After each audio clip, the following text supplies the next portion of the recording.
Hello students, আজকে আমি তোমাদের সাথে কন্ডিশনের আরও এক ধরনের টাইপস যাকে আমরা নেস্টেড ইফ এলস বলে থাকি সেটাই শেয়ার করব। আমি একইভাবে জাভা কোর্স যেখানে লেখা আছে তার নিচের এসআরসিতে ক্লিক করে নিউ থেকে ক্লাস ক্রিয়েট করে নিচ্ছি এবং আজকের ক্লাসের নাম রাখছি নেস্টেড ইফ এলস এবং এটিকে আমি কন্ডিশন প্যাকেজের মধ্যেই রাখছি।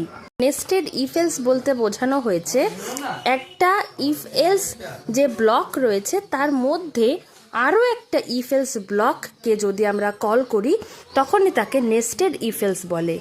তাহলে চলো আমি স্ট্রাকচারটা একবার লিখে নিই। প্রথমে একটা ইফ কন্ডিশন নিতে হবে, তারপর সেটির আউটপুট নেওয়ার জন্য একটা কার্লি ব্র্যাকেট শুরু শেষ থাকবে এবং এই আউটপুট সেকশনের মধ্যেই কিন্তু আরও একটা ইফ কন্ডিশন নিতে হবে। এবার এই যে সেকেন্ড ইফ কন্ডিশনটা নেওয়া হলো তার রেসপেক্টে একটা এলস কন্ডিশন নিতে হবে। এবার প্রথম যে ইফ কন্ডিশন নিয়েছিলাম তার রেসপেক্টে আরও একটি এলস কন্ডিশন নিয়ে নিতে হবে। সুতরাং সহজভাবে যদি বলা হয় তাহলে নেস্টেড ইফ মানে একবার ইফের মধ্যে একটা ইফ এলস কন্ডিশন, একবার এলস এর মধ্যে আরও একবার ইফ এলস কন্ডিশন নিতে হবে।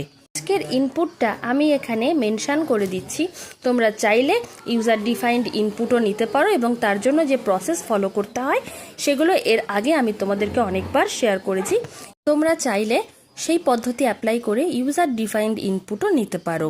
যাই হোক, এখানে আমি যে ভ্যারিয়েবলগুলো নিয়েছি ইন্টিজার টাইপের ভ্যারিয়েবল, নাম দিয়েছি num1 = 20 দিয়ে দিয়েছি ভ্যালু, তারপরে দিয়েছি num2 যার ভ্যালু দিয়েছি 10 এবং 3 নম্বরে num3 যার ভ্যালু দিয়েছি 45।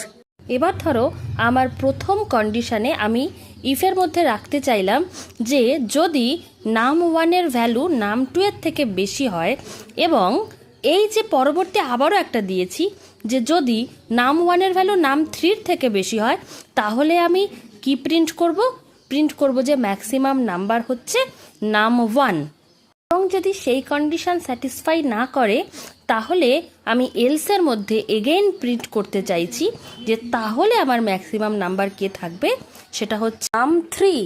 এবার আমার এলস পার্টের মধ্যে কাজ। আমি প্রথমে কিন্তু অনলি ইফ পার্টের মধ্যে ইফ এলসটাকে লিখে রেখে এসেছিলাম। তোমাদের বোঝার সুবিধার্থে স্ট্রাকচারটা এবার লিখে নিচ্ছি। এলস পার্টের মধ্যেও কিন্তু আবারও একটা ইফ কন্ডিশন থাকবে এবং এলস কন্ডিশন থাকবে। এলস পার্টের মধ্যে প্রথম যে ইফ কন্ডিশন আছে সেখানে আমি রাখতে চেয়েছি যদি num2 num1 এর থেকে বড় হয় তাহলে প্রিন্ট হবে ম্যাক্সিমাম নাম্বার হচ্ছে num2। আদারওয়াইজ এলস পার্টের মধ্যে এলস যে কন্ডিশন হবে সেখানে আমি লিখতে চাইছি যে system.out.println ম্যাক্সিমাম নাম্বার হচ্ছে num3। আমি আমার প্রোগ্রামটাকে সেভ করে নিচ্ছি। ওই আবারও একটা কার্লি ব্র্যাকেট ফিনিশ করা হয়নি, যাই হোক সেটা দিয়ে দিয়েছি এবং দেখো আমার রেজাল্টও দিয়ে দিয়েছে যে ম্যাক্সিমাম নাম্বার হচ্ছে কোনটা 45। আমি আশা করছি তাহলে আমি তোমাদেরকে বোঝাতে পেরেছি যে কীরকমভাবে আমরা নেস্টেড ইফ এলস কন্ডিশনকে ব্যবহার করে থাকি। ওটা ভালো লাগলে ভিডিওটিকে লাইক, কমেন্ট, শেয়ার এবং চ্যানেলকে সাবস্ক্রাইব করে পাশে থাকা বেল নোটিফিকেশন প্রেস করে আমার পাশে থেকো।